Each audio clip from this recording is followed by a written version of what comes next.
vois ce fruit? Viens, je vais te le susurrer. C'est un fruit exceptionnel. Mange. Et après, tu auras une beauté éternelle. C'est bon. Adam, et qui t'a dit ça? Et pourquoi t'as un accent bizarre? Adam, non. Tu sais, je suis le roi du monde. Le roi de celui-là. Le roi du monde. Mes griots sont-ils la légende d'une personne? Celui qui mangera ce fruit, toutes les vœux se réaliseront. Voyons.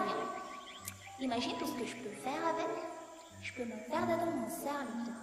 Cet idiot ne se doute de rien avec son orthographe, c'est ses volumiques explications. J'espère que c'est pas un bon bateau. Hey, mange pas tout!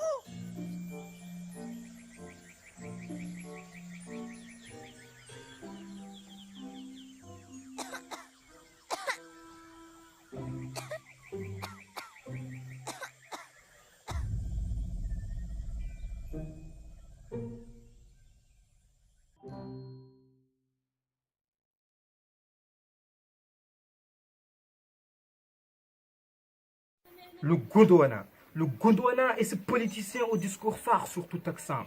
À voix basse, haute, aiguë ou sèche, ils appellent le peuple souffrant.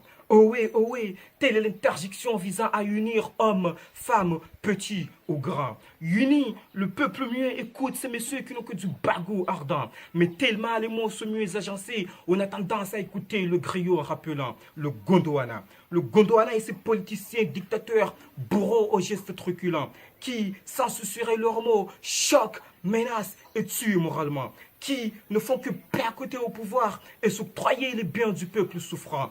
Et quand à son tour ce dernier se relève, sa jactance ne plaît pas aux politiciens puissants, dont ces mots volubulent autour du mensonge ne dupent plus. Il qualifie la violence de meilleur moyen élégant. Oh le Gondwana, oh mon cher Gondwana, oh pauvre Gondwana.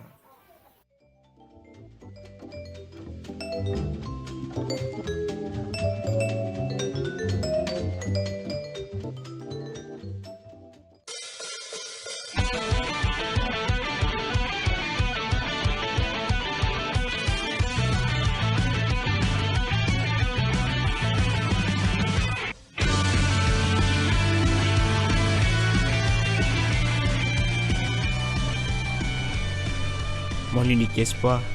Avant, je ne faisais pas attention aux autres. J'étais tout le temps seul dans mon coin. D'ailleurs, maintenant, je me rends compte que c'est de ma faute. Et j'attendais sans arrêt les choses qui me feraient du bien. Des fois, je pleure sans savoir pourquoi. Quelque chose me manquait, c'était ta voix. Je me sentais triste à cause de cette absence. Les scientifiques appelleraient ça de la carence. Ta voix, je pouvais m'en passer, puisqu'elle me rassurait, me consolait. Malgré tout ce que j'ai enduré, ta voix me susurrait. Et il faut toujours se relever. Oui, me disais-tu d'un ton rassurant. J'avais le cœur qui palpitait, bien content d'entendre. Je me souviens toujours de nos jactances. T'inquiète, je ne veux pas faire d'offense.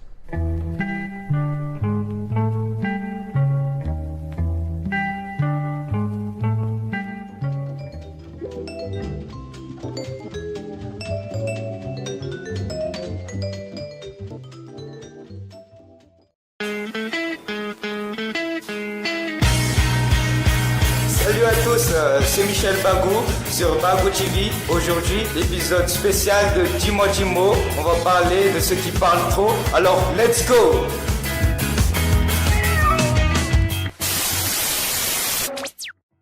Oui, ça va quoi les gens? Voilà, c'est une petite vidéo qui parle des gens qui passent leur temps à jacter. Là, c'est mort. Un jour, il y avait des gars qui partent sur mon meilleur ami Mohamed. Tu sais c'est quoi un meilleur ami? Ça me fait mal. Du coup les gars là, ils susurrent même pas, ils parlent à haute voix. J'ai tout entendu de ce qu'ils ont dit. En plus les gars là, ils ont un accent très bizarre, comme des griots. Mais moi je suis passé tranquille devant eux en truculant.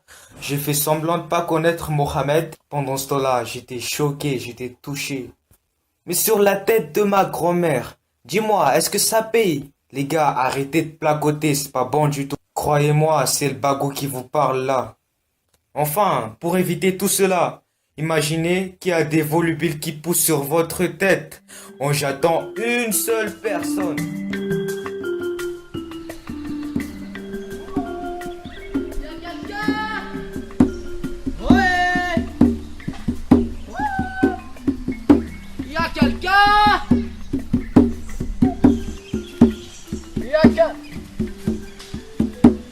Un griot! Oh. Ouais, là-bas! Monsieur le griot!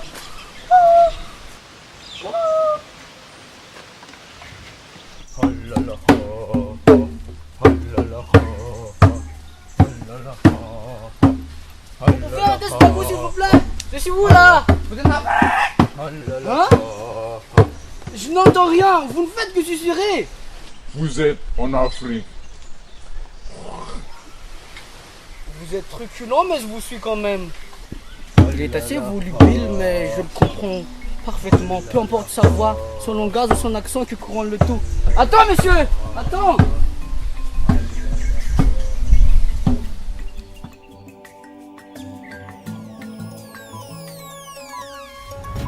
Mesdames et messieurs, bonjour. Aujourd'hui, nous allons parler comment savoir une langue. Pour cela, on va interroger notre invité. Premièrement, l'expression de langage est-elle libre? Oui, la parole se libère de n'importe quelle manière, avec l'action de la voix selon le ton de ton choix. Est-il nécessaire de laisser parler librement? Oui, c'est nécessaire pour ne pas désespérer les apprenants. Je vais vous raconter une histoire. Un griot est venu en France pour élargir ses connaissances sur la langue française pour qu'il soit à l'aise. Il est truculent face aux apprenants et aussi un bagou qui rend quelques-uns fous. Mais quelqu'un l'a stoppé durant qu'il a placoté. « Ohé, dit-il, arrête ton style.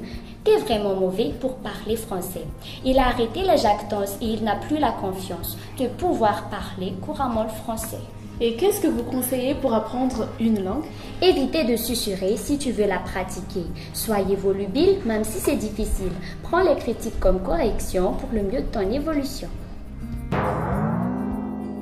Ohé ohé, un message pour la société. D'un accent plaintif, je m'exprime. D'un ton agressif, je proclame ces rimes. La voix de ma raison susurre à ma conscience, me pousse à réagir et à clamer ce que je pense. Nous sommes en plein âge d'or des inégalités et des injustices. Notre monde subit chaque jour beaucoup trop de supplices. Je ne m'exprime pas d'une manière volubile pour que vous compreniez, pour que vous ressentiez que ce qui arrive à la société ne fait que s'aggraver, que la famine mène en maître dans plusieurs parties du globe, là où les hommes se sont prématurément prisonniers dans leur temps. Prisonniers, comme nous les Malagasy qui ne pouvons même pas visiter l'histoire voisine, la Réunion. À qui la faute? Politiciens corrompus et avides de pouvoir, citoyens se perdant dans des artifices tels que la télé et la pierre, pays riches exploitant nos ressources naturelles et humaines d'œuvre, pays aux lance-pierres. Et jusqu'à quand? Jusqu'à quand nous laisserons-nous dominer? Jusqu'à quand dormira-tu, humanité? Les griots machinguets!